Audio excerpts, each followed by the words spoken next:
Irritrol makes an indoor and outdoor version of their popular rain dial sprinkler timer. In this video, my son Josh will show you how to replace your current timer with a new outdoor version of the rain dial timer. As of 2021, the indoor and outdoor versions both have the same cabinet, so installation is pretty much the same, but I'll show you an indoor rain dial timer installation in an upcoming video.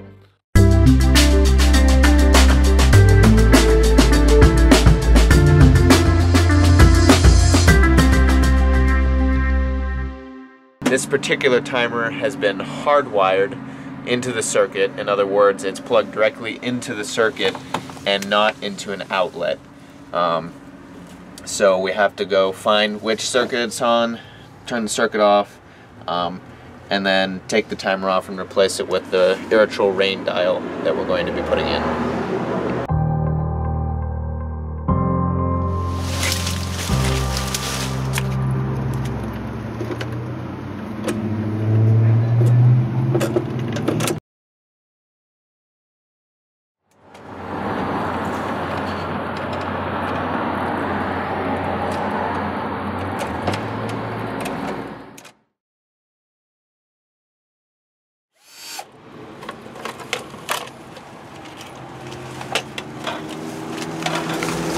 What are we looking at?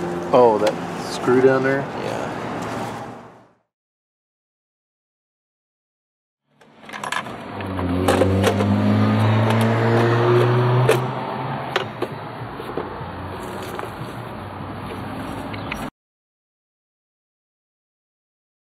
Go ahead and start installing this. The easiest way to install an exterior timer is to take off the lid and all of the other items that you can, because they're bulky in the way, and it just makes installation easier when you can get to the parts you need to faster. So with this timer, we have to take out the hinge pin, put it in the box so you don't lose it, take off the lid, and put all the items that you can in there. So carefully unplug the ribbon,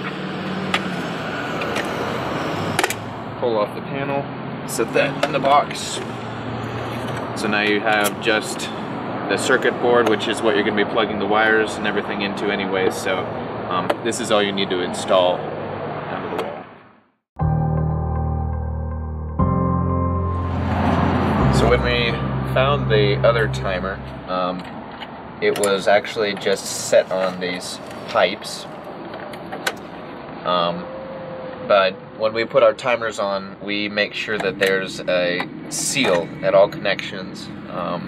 So what we're going to be doing with this is cutting off the pipe here and threading a fitting on to set over the pipe so that it's watertight, but also so that we can keep the spiders and critters out.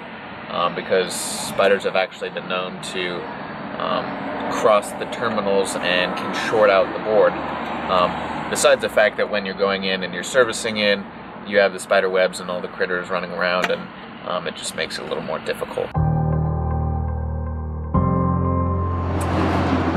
So the next thing to do is to make a mock setup of what the timer is going to look like. So we cut the male adapter off of the pipe here, put our fittings onto the timer, and slid it on where it's going to be once it's on the wall. So after you do that, you're going to mount it to the wall.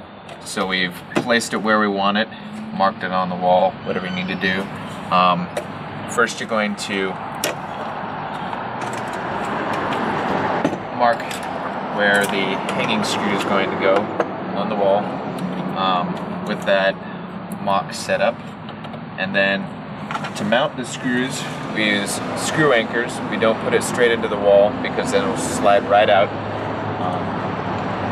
and to drill into the wall we use a masonry bit, which is specially designed to go into stucco and sheetrock.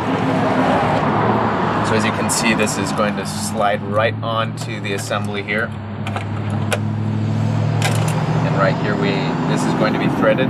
So we have to thread it first, and then once that's threaded, this slides up and down. We can slide it directly onto the pipe with the fitting.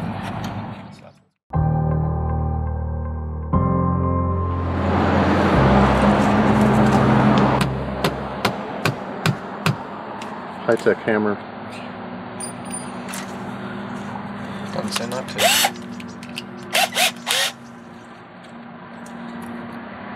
So you are being recorded. Cool.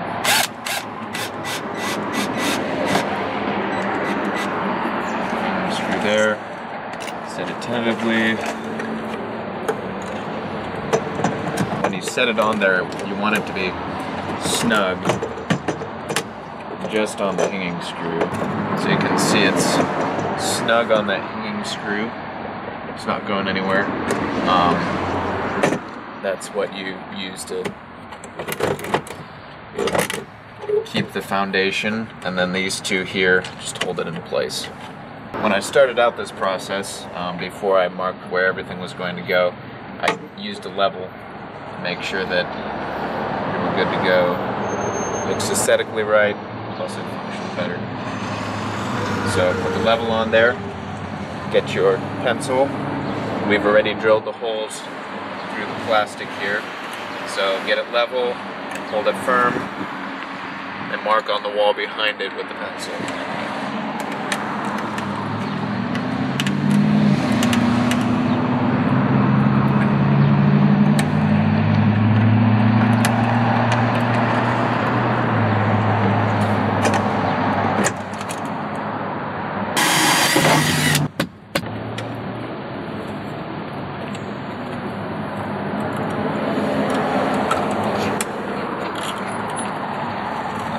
Slide it on the pipe here.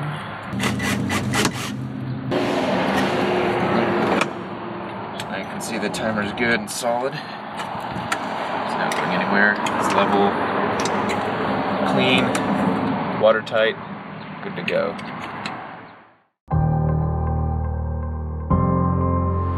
When we found the timer, the wires were pretty short in it, so we're going to have to splice them to extend it a little bit so that we can comfortably reach the terminals inside the timer. Whenever you're dealing with wire in any instance, you're going to want to leave a comfortable amount of wire there, so give it some slack so that there's not overdue stress on whatever you're connecting it to, and if you need to do any repairs in the future, those have extra. So what we're going to be using here is professional grade irrigation wire. You won't find this at the home center. You have to go to your local irrigation and landscape supply store, and you'll be able to find it there. So we're going to go ahead and splice this together here.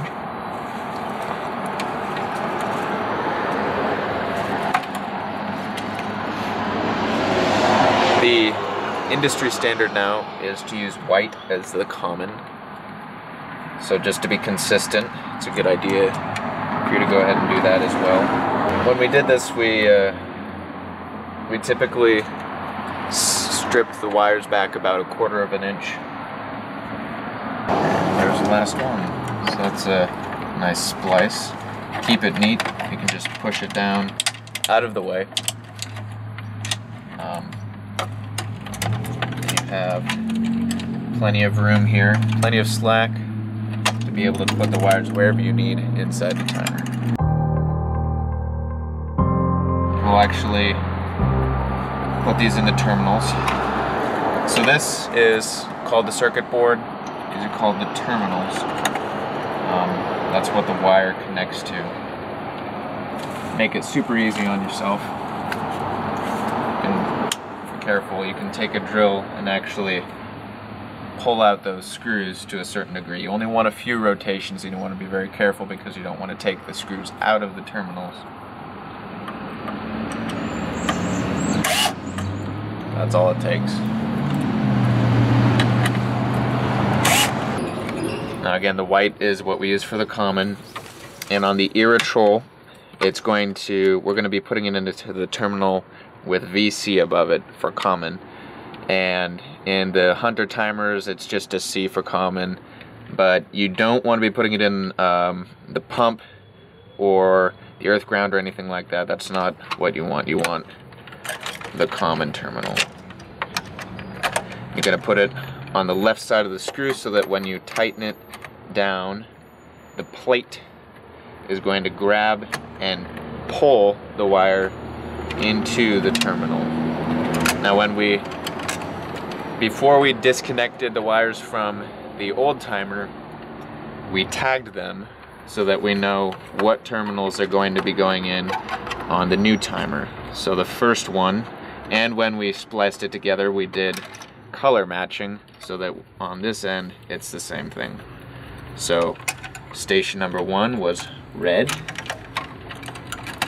And put it on the left side. Alright, so there we have it. Push it in comfortably. Get it out of the way of the panel that's going to be right here. Good to go.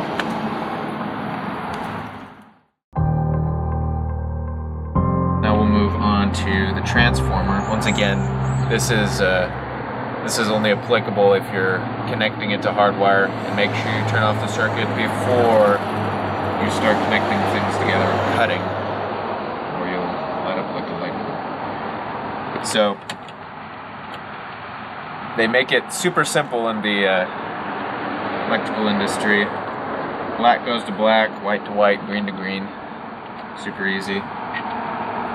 Like wire connectors.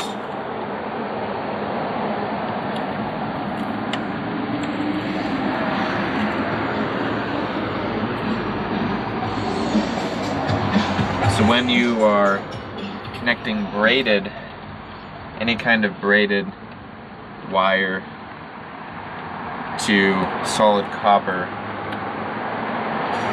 the main goal is to get the tip of the braided wire flush with the tip of the copper, so that when you put your wire nut on, the little metal threads in the wire nut grab onto both, and there's a good seal, good connection. When you're dealing with 120 volt wire coming into it, you want to use these yellow wire nuts. Then, however you have to do it, fit it back into your junction box. Alright, so now we got the wires all wired up. So we're going to, as you recall, we took all the extraneous parts off so that we could get to the circuit board easy to wire it up without having all the other parts in the way. So now we're going to put the parts back together. First part is the circuit board, or the panel, excuse me. So you're going to pop that into place on the hinges here. Pop that into place, make sure it's secure. Next part is the ribbon. You're just going to plug that onto the circuit board. Make sure that's firm, so that can close.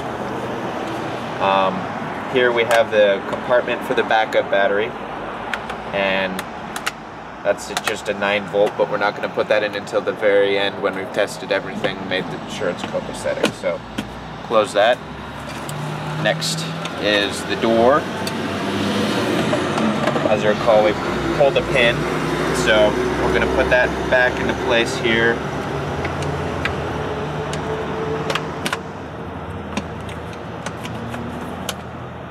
And push it all the way down. So we're good to go. So with every timer comes the user manual, and it has everything in it you need to operate it. You can put, we recommend putting the date you purchased the timer, date you installed it, where you got it from, all that information, and then keep this with the rest of your owner's manual so that you know where it is at all times and can reference it. Also with the timer comes the valve location sheet, and station location sheet, so you can put all that on there. Please only use pencils since things change. Same concept with giving slack with the wire so that you have more when you need to change it. In the future, things might change. You might add more valves, change them. So you can change it on this sheet if you use pencil. On the back is the reference guide, and you can, anything you need to know about operations, it's just going to be on here. So this goes right inside the door here. Handy little Velcro, so that when you open and close it, it stays there, quick there for you to reference.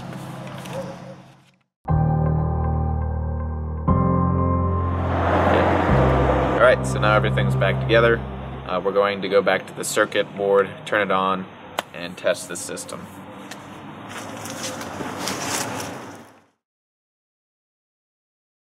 Alright, so we finished the installation of the timer. It's programmed. The station location sheet is in with pencil on it. We put the backup battery in. We'll go into the programming of this timer on a later video, but we wanted to show you how to install timers in general. So this is how you do it.